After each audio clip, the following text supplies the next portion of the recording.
Spirito del Dio vivente, Spirito del Dio vivente, Spirito del Dio vivente, scendi su di noi.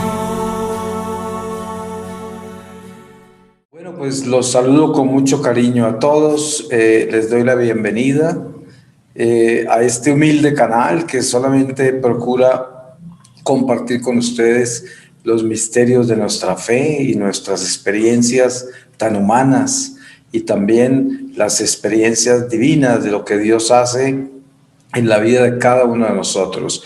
Muchos de ustedes no tienen la oportunidad de hablar por estos medios como lo hacemos algunos.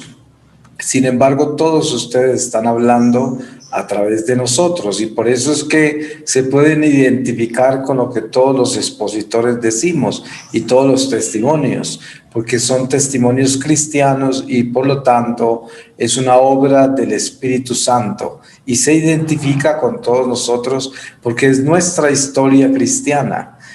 Voy a comenzar con una lectura de la segunda carta de San Pablo a los Corintios, en el capítulo 11, desde el versículo 23, y dice: en cualquier cosa que alguien presuma, lo digo como un insensato, también presumo yo.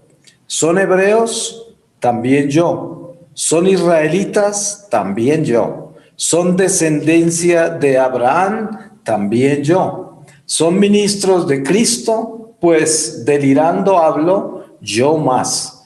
En fatigas más, en cárceles más, en azotes mucho más, en peligros de muerte muchas veces. 5 veces recibí de los judíos 40 azotes menos 1. 3 veces me azotaron con varas. 1 vez fui lapidado, 3 veces naufragué, 1 día y 1 noche pasé náufrago en alta mar. En mis repetidos viajes sufrí peligros de ríos, peligros de ladrones, peligros de los de mi raza, peligros de los gentiles, peligros en ciudad, peligros en despoblado, peligros en el mar, peligros entre falsos hermanos, trabajos y fatigas, frecuentes vigilias, con hambre y sed, con frecuentes ayunos, con frío y desnudez, y además de otras cosas, mi responsabilidad diaria, el desvelo por todas las iglesias. ¿Quién desfallece sin que yo desfallezca? ¿Quién tiene un tropiezo sin que yo me abrace de dolor? Si es preciso gloriarse, me gloriaré en mis flaquezas. El Dios y Padre del Señor Jesús, que es bendito por siempre, sabe que no miento. En Damasco, el gobernador del rey Aretas custodiaba la ciudad de los damasenos para prenderme, y por una ventana fui descolgado en una espuerta muralla abajo y pude escapar de sus manos. Pues pienso que esta es una muestra pequeña de quién estamos hablando. Y San Pablo nos está diciendo todo esto porque nos quiere impresionar. Él está hablando todo esto para mostrar quién es. Y todos esos sufrimientos los hace y los hizo por glorificar a Dios. Además de que es Dios quien permite que él viva todas esas experiencias. Y en sus cartas él lo explica con mucha claridad, cómo es el Espíritu Santo quien actúa en nuestra vida. Para mí, San Pablo, pues ha sido un guía muy grande. Mi conversión ocurre en un secuestro aquí en Colombia hace ya 24 años. Y cuando salí del secuestro, que ya venía con la experiencia que tuve de Dios, pues estaba transformado, pero mis huesos, mi sangre, mi carne todavía no entendía que yo estaba transformado. Era mi interior, era mi alma. Y para hacerle entender a mi sangre, a mis sentidos, instintos y razón, esto iba a tomar tiempo, porque es como domar una bestia. y una bestia que andaba salvaje por el mundo. Y conocí un sacerdote en esos días recién que salgo del secuestro, y él tenía una capilla en una vereda, o tenía asignada una capilla en una vereda, y iba todos los domingos. Entonces me llevó allá un domingo a misa, y la capillita se llamaba, estaba dedicada a San Pedro y San Pablo. Y habían dos estatuas hechas por un escultor campesino sin ninguna formación artística, y había hecho dos estatuas, una para San Pablo, otra para San Pedro, hechas de madera, muy altas, y pues eran esculturas de madera de alguien que no tenía mucho conocimiento sobre esas artes. Sin embargo, representaban a esos apóstoles, y yo le pedí al padre que me dejara quedar una semana allí mientras él volviera el siguiente domingo, porque en esa semana no ocurría nada, estaba cerrada la iglesita y la gente solo venía a las misas de domingo, venían del campo a caballo y otra gente que vivía en esa vereda. Entonces me quedé solo y tuve una experiencia muy linda ahí en mi soledad con el Señor, porque estaba en Santísimo, pero una mañana me fui a la iglesia y me encontré caminando al frente de esa estatua de San Pablo. Sus ojos estaban pues esculpidos en una forma que no era exactamente muy anatómica. Sin embargo, pues yo le tenía mucho amor a lo que ese campesino había hecho, y me arrodillé y le pedí a San Pablo que me iluminara y que me ayudara a hacer la voluntad de Dios, que por favor no permitiera que yo no hiciera lo que Dios quería.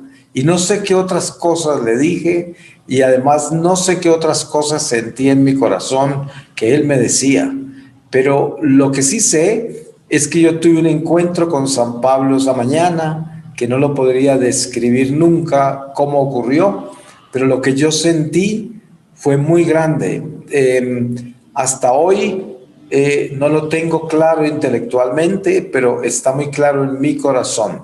Y una de las cosas que yo siento que he recibido en ese momento de él fue como un fuego que se ha mantenido en mí, que es un fuego apostólico, es como algo, una llama que se encendió. Ya de por sí yo estaba en fuego por el Espíritu Santo, por el encuentro que había tenido un tiempo atrás, 6 meses atrás, pero ya San Pablo fue un fuego como del camino, un fuego ya estando yo en el camino, como un fuego que me encontré en el camino, y son parte del misterio de Dios.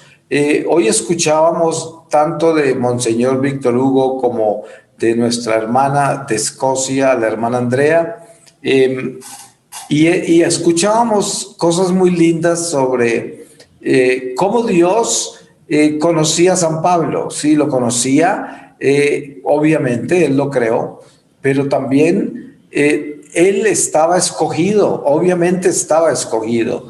Y uno se pregunta, ¿qué misterio tan grande un escogido caminando contra la misión para la cual fue escogido? Y así es, porque encontramos a San Agustín, encontramos a San Francisco de Asís, encontramos a tantos santos que caminaban en contra de la misión a la cual habían sido creados para llevar. Y este es el misterio del que hablaban, por ejemplo, algo extraordinario, que es ese signo de contradicción. Para San Pablo, la cruz, ese crucificado y esos que lo seguían eran herejías y eran algo que tenía que ser eliminado porque era una abominación, y por eso con ese celo tan grande perseguía a los cristianos. Él era un hombre recto, era un hombre de convicción, era un hombre con un celo por su tribu de fariseos, por su iglesia judía, y nadie lo podía parar. Era un trueno que iba con toda la fuerza y convencido completamente. Pero den cuenta ustedes cómo Dios actúa. Era todo lo contrario a lo que él creía, todo lo contrario. no eran sus ideas, no era su formación, no era su conocimiento religioso del judaísmo, nada de eso. Obviamente que todo eso tenía raíces en el judaísmo, porque el judaísmo anunciaba a través de todos los profetas de todos los tiempos, anunciaba a ese Mesías.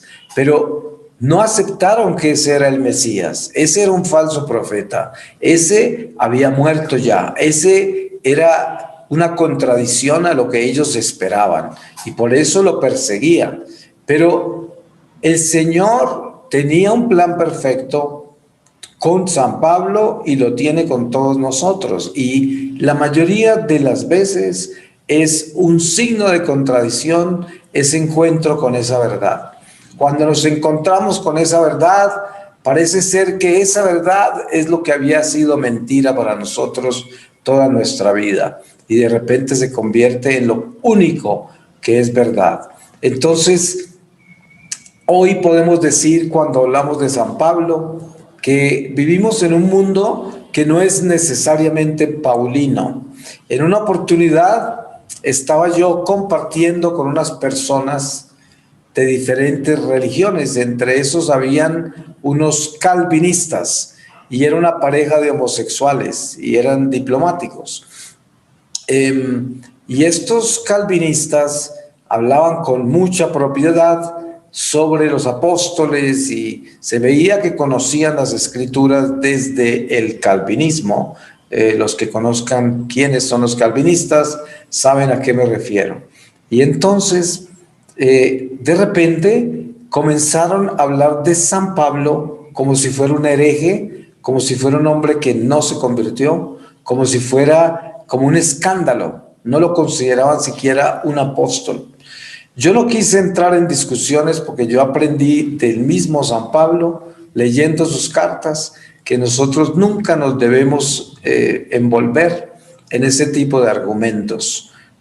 Yo callé y afortunadamente nunca me preguntaron a mí directamente nada porque no me conocían y estaba simplemente de invitado.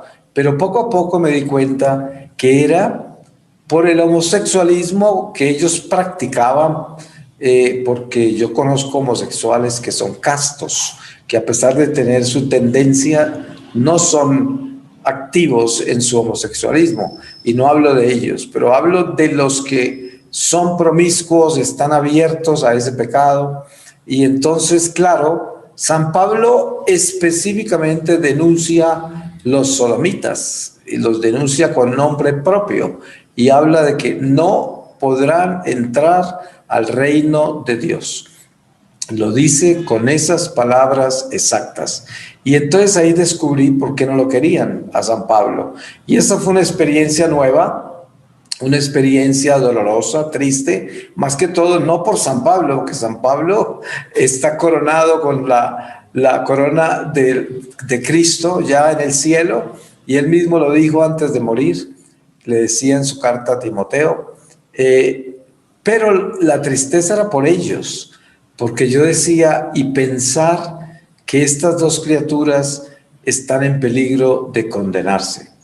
Yo solo le pedí al Señor que les abriera su corazón, que les diera la gracia de convertirse, todo eso, y aún cada que me acuerdo de ellos, lo pienso, y hoy lo pienso junto con ustedes. Ojalá todos en nuestro corazón podemos pedir por ellos para que se conviertan, porque se trata de eso. La misión nuestra es la conversión de todos los pecadores.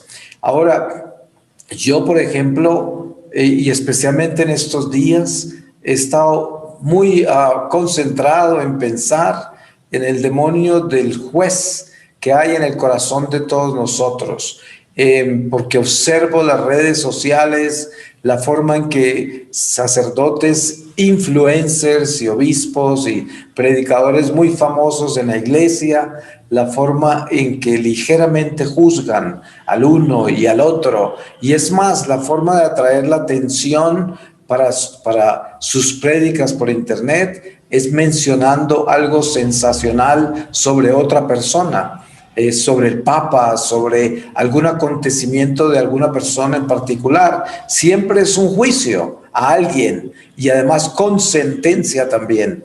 Y he estado mirando mucho eso de cerca porque pues me temo caer en esa trampa, porque Dios no permita que ese demonio de ser juez tome el corazón de ninguno de nosotros.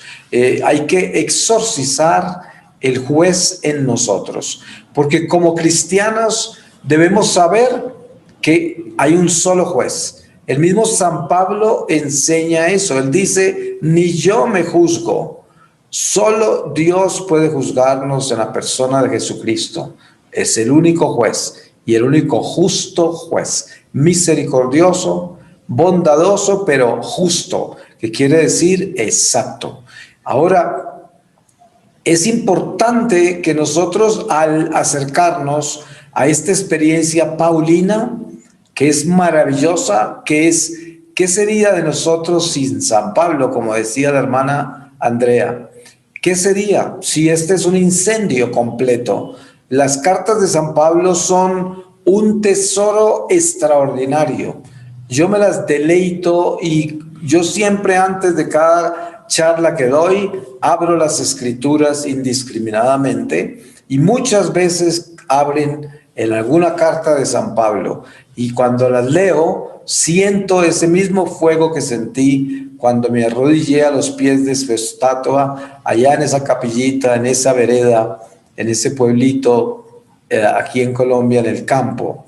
De todas maneras, cuando nosotros tenemos conciencia de esa angustia de San Pablo por sus iglesias, las comunidades que él había fundado, y tenía una angustia por ellos, sentimos en nuestro corazón lo tanto que nos falta padecer de esa angustia, porque esa angustia es el celo por la salvación de todos los pecadores. Normalmente lo que vemos en cristianos hoy en nuestro pueblo de Dios católico es un juicio contra aquellos que no están bien, contra aquellos que hacen el mal, contra aquellos que persiguen a Dios, un juicio contra todos los que están en las tinieblas y mucho más también un juicio contra sus propios amigos y gente que está inmediatamente a su lado, y a eso me refería ahora cuando mencionaba a ese juez perverso que hay en el corazón de nosotros. Y entonces la preocupación más grande es que nosotros aprendamos a sentir dolor por aquellos que están mal.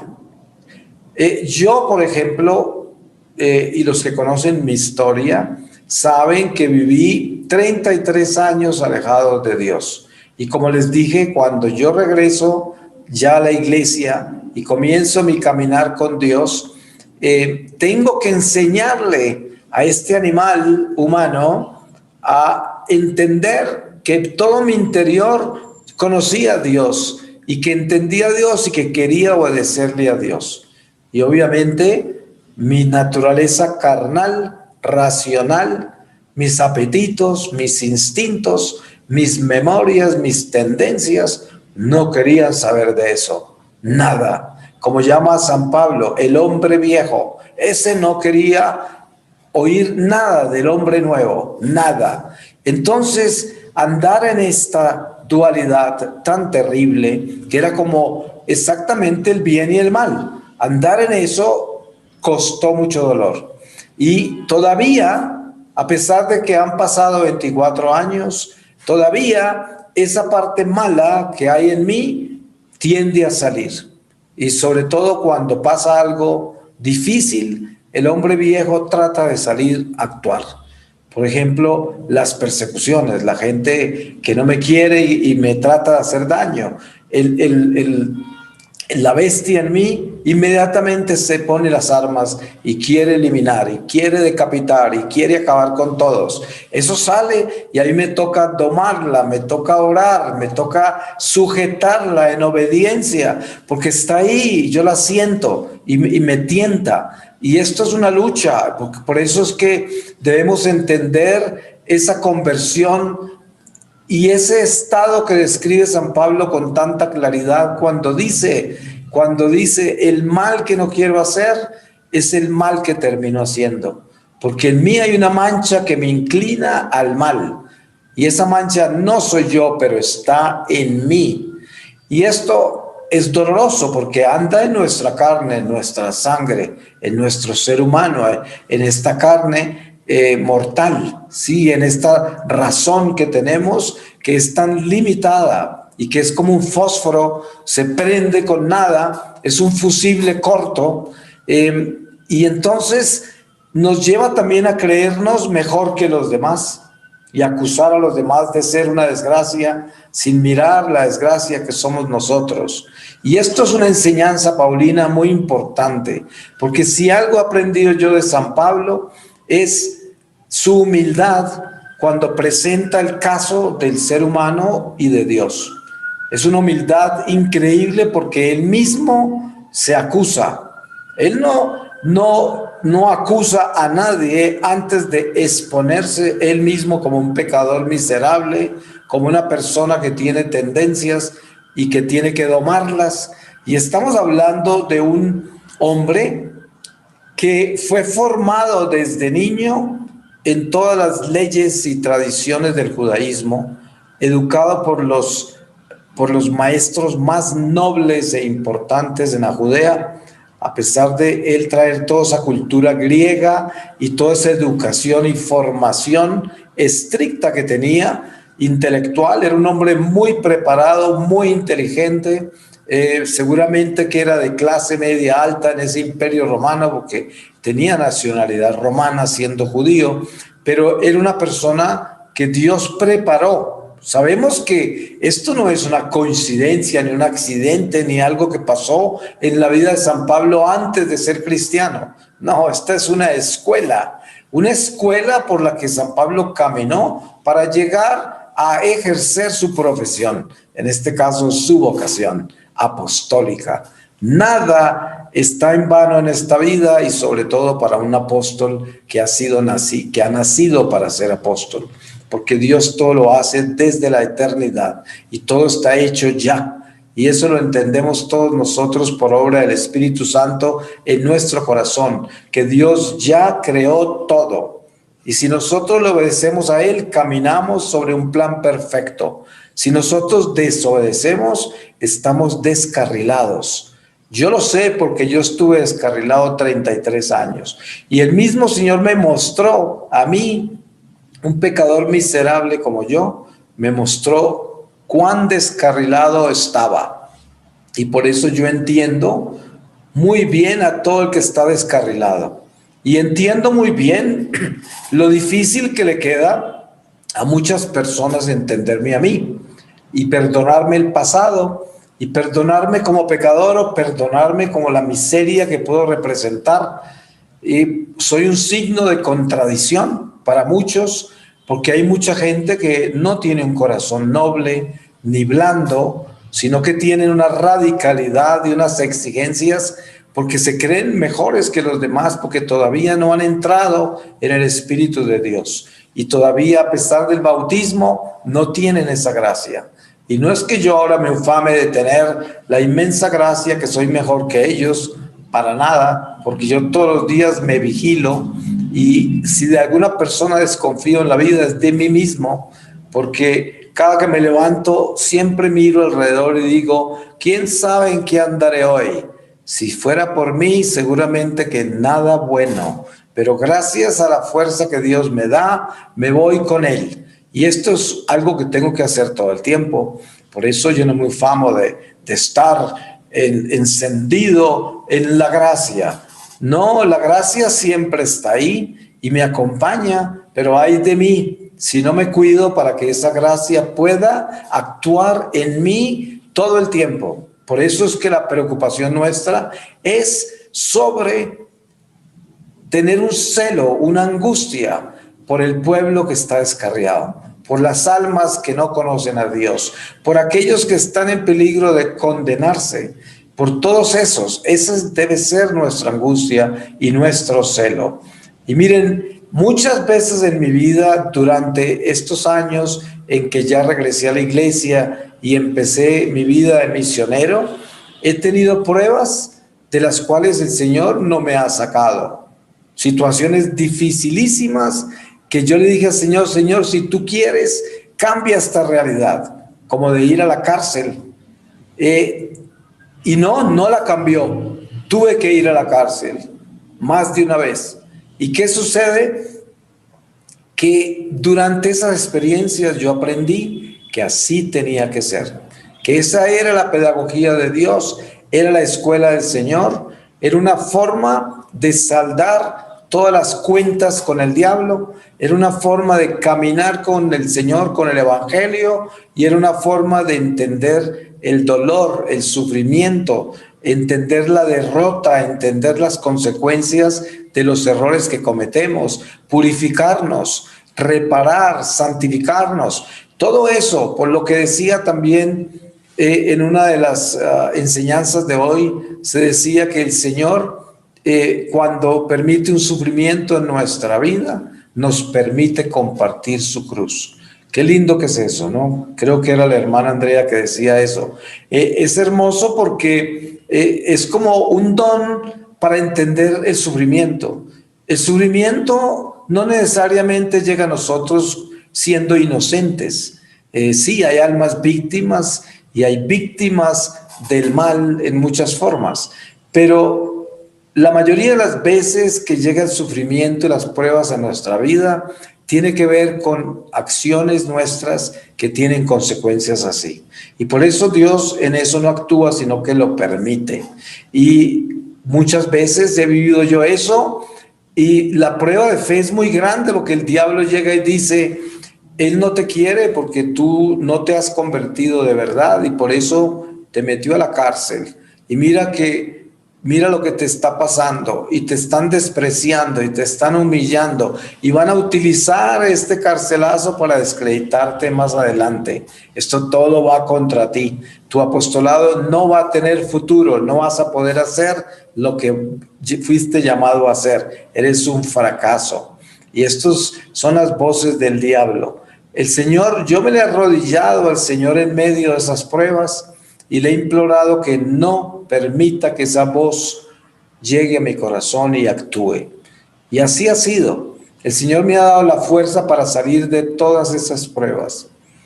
Ahora en estos días estaba pasando por una prueba de persecución de gente, de la misma gente nuestra. Y yo le decía: Señor, si quieres hacer lo mismo que me ha pasado tantas veces, pues hazlo. Pero si me das la gracia de que no logren el objetivo que tienen planeado, pues gloria a ti, Señor.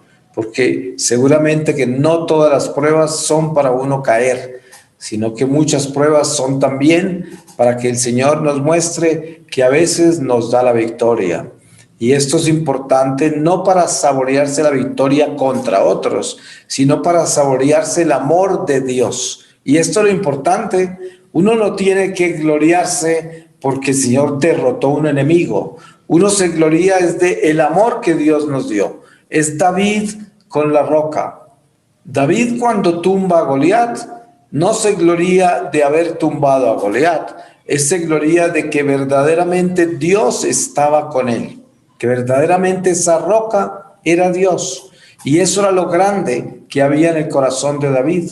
Y esto es lo grande que debe haber en nosotros cuando esa roca que lleva en la cauchera, como la llamamos acá, que es la que tira la piedra, esa roca que lleva ahí y que llevamos nosotros se llama Cristo. Entonces no es a quien tumbamos y no es sobre quien tenemos victoria, es el amor de Dios y en la forma que se manifiesta. Unas veces se manifiesta dándonos a compartir su cruz y su dolor, y otras veces se manifiesta dándonos la victoria para que avancemos, y los que quieren detenernos, destruirnos, obstaculizarnos, sean detenidos o reprendidos, o lo que el Señor decida hacer con ellos cuando se atreven a hacer estas cosas.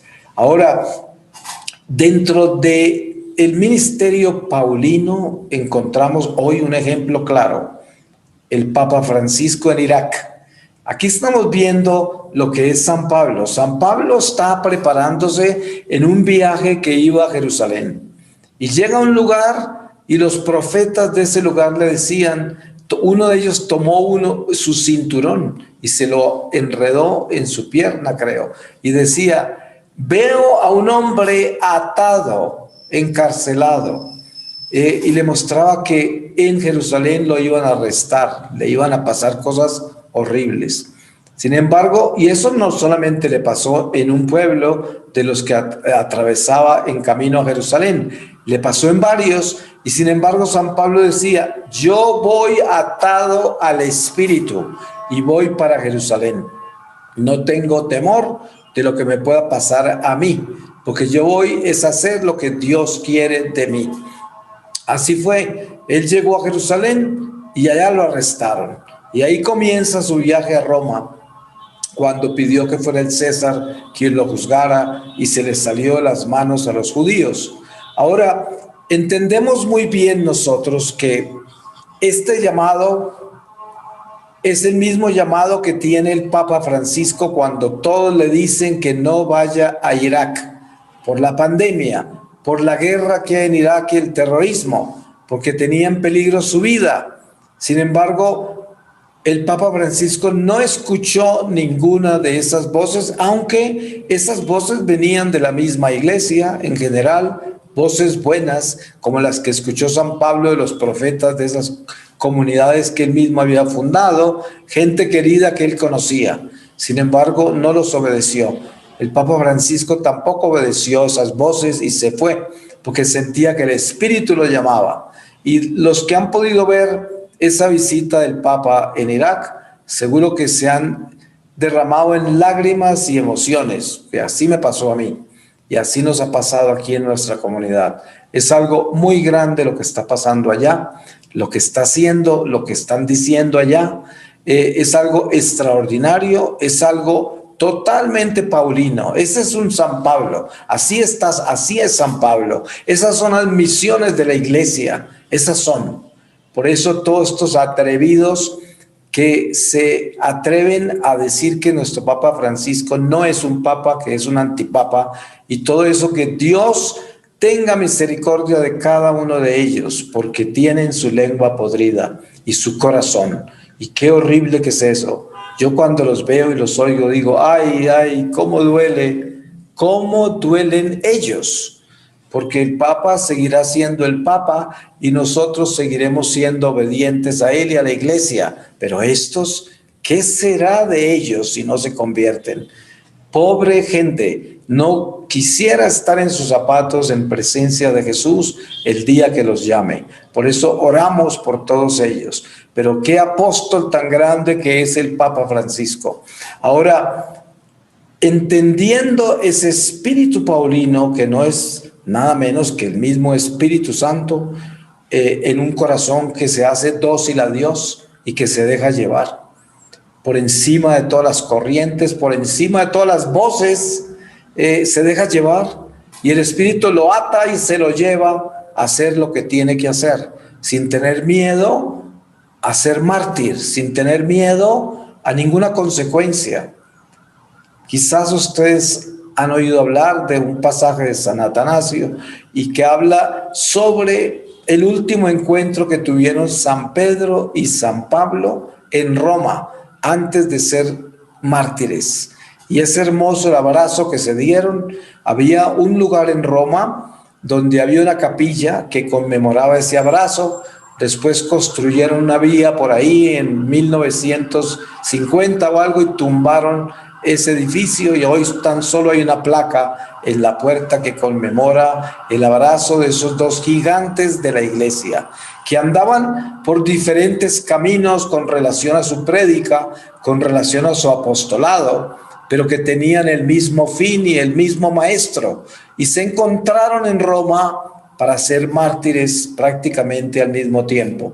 En el año 63, cuando se quema Roma, y Nerón, para poderse cubrir de responsabilidad, acusa a los cristianos. En medio de toda esa persecución es que caen San Pedro y San Pablo. Y entendemos que esta generosidad de San Pablo, como han dicho los maestros de hoy, expositores, fue darse todo hasta la muerte. Se entregó completamente como su maestro, entregó su vida, el acto más generoso que hay.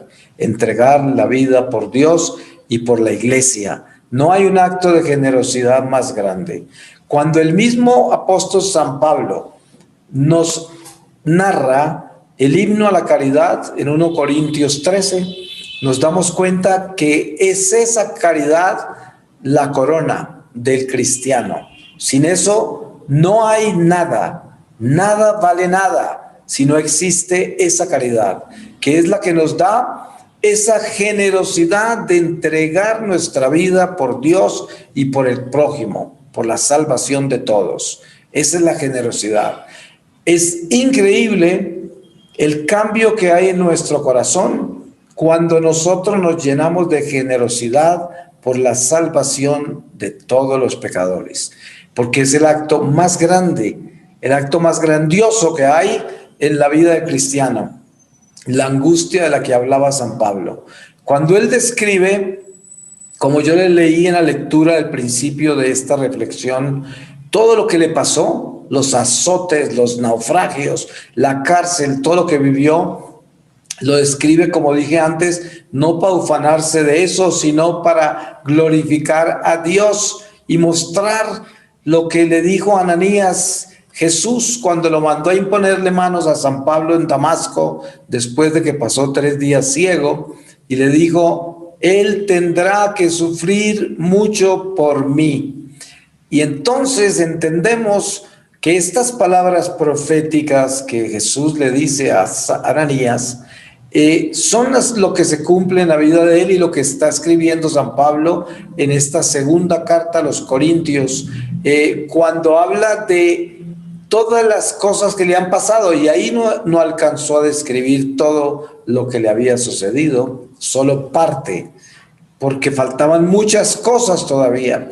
Y esto es lo que hay que entender, que entonces irnos con Cristo es irnos a vivir su cruz.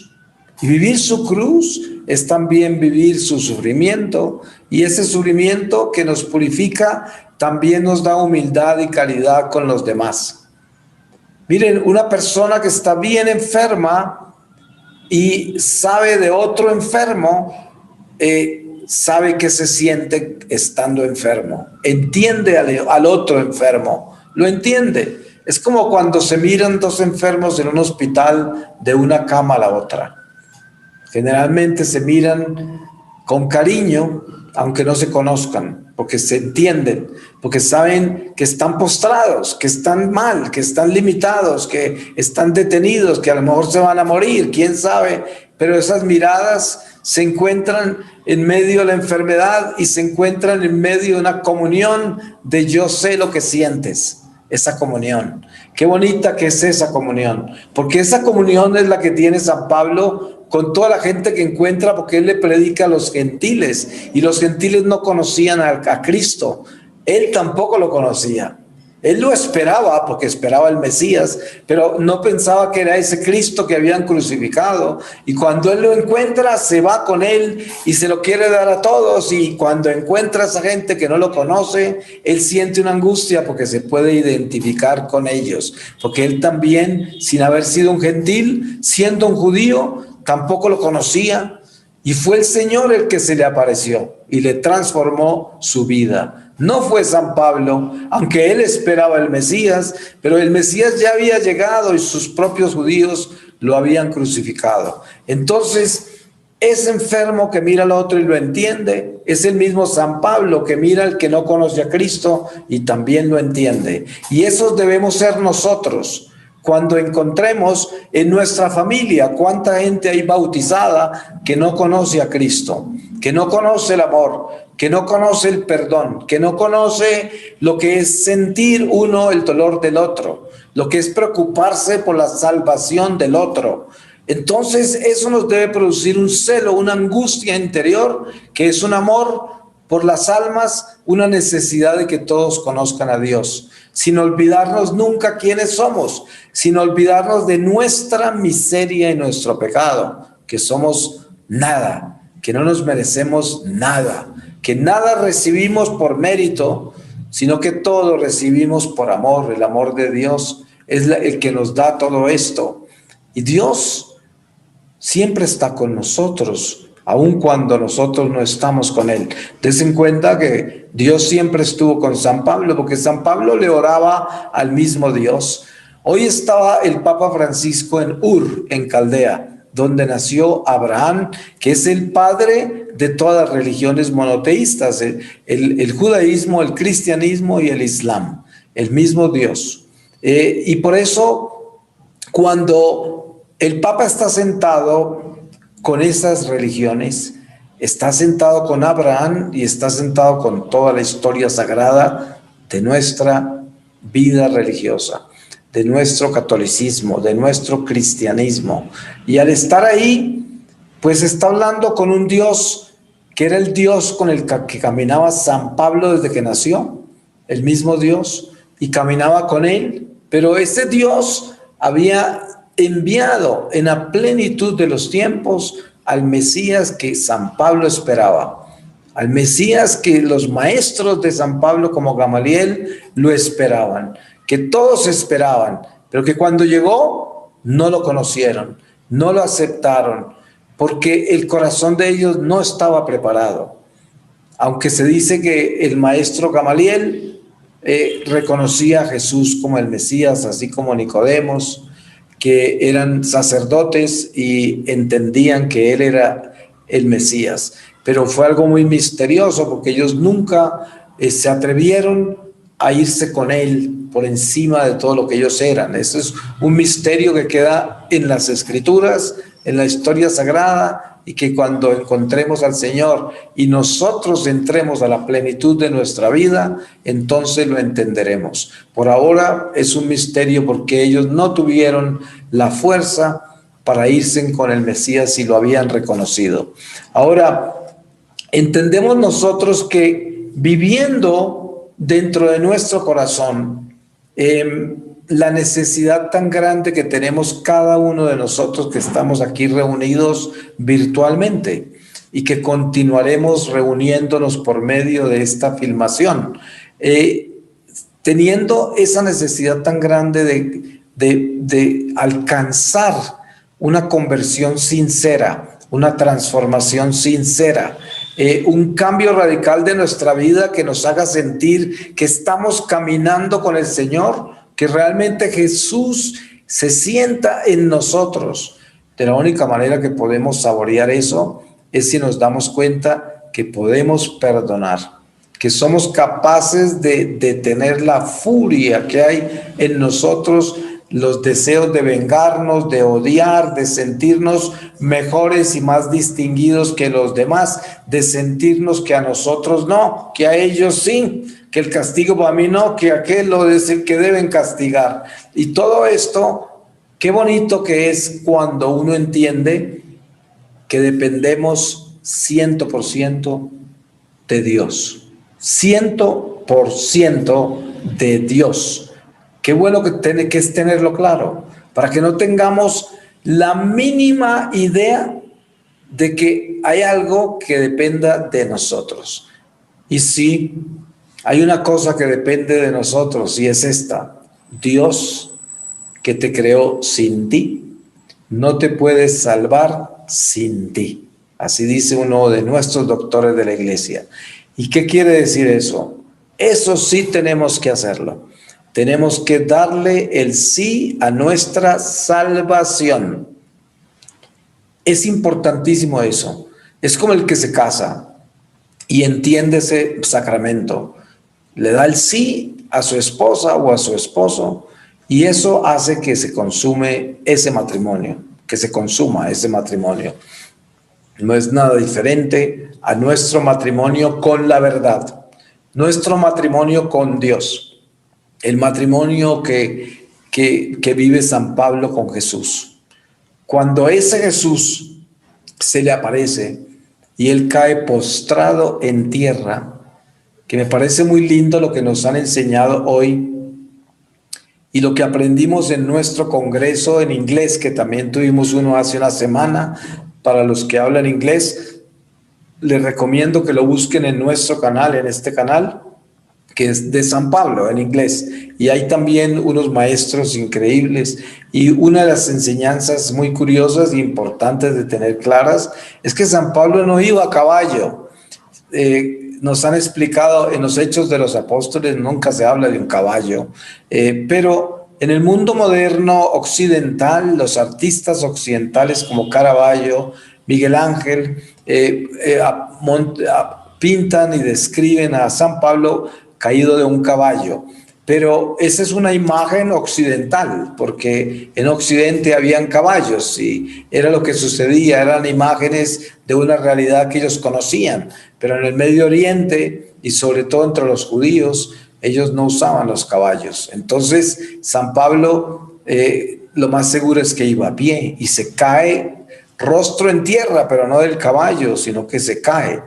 Y es la luz la que se encuentra, la luz. ¿Ustedes se imaginan lo que es eso? Qué curioso que los otros no vieron la luz, pero sí oyeron algo, como un trueno decían, pero era la voz de Jesús. Y dense cuenta que esa luz de la que estamos hablando es la luz que ilumina a todo el que se entrega y nace al amor de Dios, de verdad. Esa es la luz que llega, la luz que viene de lo alto. Cuando uno está adorando al Santísimo, esa hostia es el sol radiante de la eternidad. Es Jesucristo vivo, el Señor, que es el sol de la Santa Jerusalén del cielo. Y cuando estamos adorando al Santísimo, esas son las primicias de la Jerusalén del cielo. Ahí estamos bañados de esa luz. Por eso que es muy lindo aprender a adorar al Señor, aprender a estar en silencio allí, recibiendo esa luz, entrando en esa misma luz que entró San Pablo, para que nos cubra, para que nos llene de Él, para que nos fortalezca y nos edifique en su amor. Porque si nosotros no comenzamos a saborear ese verdadero amor de Dios, que es el que nos lleva a entender el pecado del otro, la furia del otro, la venganza del otro, las intenciones malas que pueda tener la gente contra uno. Si uno no entiende eso desde el amor de Dios, todavía no conoce al Señor, no lo conoce. Y esto es muy peligroso y muy triste, porque si continuamos así y nos encuentra la muerte así, pues nos encontramos primero es con el diablo, primero. Y salirnos de las manos de Él para llegar al Señor es una batalla grande y dolorosa y confusa, y mucha gente queda en las manos del demonio. Dios no lo permita en ninguno de nosotros y en nadie, porque se trata de tener celo para que nadie se condene. Eso es lo importante de tener claro en el corazón. Yo diría que para terminar esta reflexión, que es interminable, porque hablar de San Pablo sería lo que no terminaríamos, porque es demasiado trascendental, demasiado grande. Es un trueno y relámpago del amor de Dios, una espada de doble filo es su palabra, porque es la misma palabra de nuestro Redentor Jesucristo. Penetra hasta la médula de nuestra alma, y esto debemos entenderlo con claridad. Todos los que han leído a San Pablo en sus cartas y verdaderamente se han compenetrado en él, han sentido la espada que atraviesa el corazón cuando esas palabras entran directo a la médula de nuestra alma. Ahora, para terminar, les voy a leer a ustedes de la segunda carta a los Corintios en el capítulo 12 desde el versículo 11, y dice: he hablado como un necio, vosotros me obligasteis, porque yo debía haber sido recomendado por vosotros, pues en nada fui inferior a esos superapóstoles, aunque yo soy nada. Las señales de ser apóstol se cumplieron entre vosotros, por medio de toda paciencia, de signos, prodigios y milagros. Pues ¿en qué habéis sido inferiores a las otras iglesias excepto en que yo personalmente no he sido gravoso? Perdonadme este agravio. Mirad, por tercera vez estoy a punto de ir donde vosotros, y no os seré gravoso, porque no busco vuestros bienes, sino a vosotros, pues no son los hijos los que deben atesorar para los padres, sino los padres para los hijos. Por mi parte, muy gustosamente gastaré y me desgastaré por vuestras almas. Si os amo más, ¿seré yo menos amado? Es verdad, yo no os fui gravoso, pero siendo astuto os capturé con engaño. ¿Acaso os exploté con alguno de los que os he enviado? A Tito le exhorté y le envié con el hermano. ¿Acaso Tito os explotó? ¿No procedimos los dos según el mismo espíritu? ¿No seguimos las mismas pisadas? Esto es algo tan importante porque ¿cuánto tendrá que aprender la iglesia de hoy sobre estas palabras? La mayoría de los apóstoles de hoy, o que se llaman apóstoles, explotan la iglesia y son gravosos a las iglesias y hacen toda clase de trucos para sacarle dinero a las iglesias y lo tienen todo justificado. ¿A quién seguirán? ¿A quién imitarán? ¿Acaso este apóstol no es digno de ser imitado? A no ser gravosos a las iglesias, a no ir con interés de sacarles el dinero, sino ir en interés de salvarlos, de llevarles a un Cristo vivo. Y esto es lo importante, hay que tener claridad en eso, porque vivimos tiempos muy diferentes a los de San Pablo, no porque el mundo sea mejor, porque el mundo siempre ha sido malo, sino porque la rebelión de las personas de acuerdo a las culturas se manifiesta en una forma muy diferente, porque Satanás es muy creativo y él tiene diferentes estrategias para cada ciclo de la humanidad. Pues démosle gracias a Dios por todo lo que nos da y continuamos muy atentos al final de este congreso que ya va a terminar con el próximo testimonio y con la próxima conferencia. Y que Dios bendiga a todas las personas que han participado hoy y que nos dé mucha luz para que todo esto sea un alimento que permanezca en nosotros. Amén. Scendi su di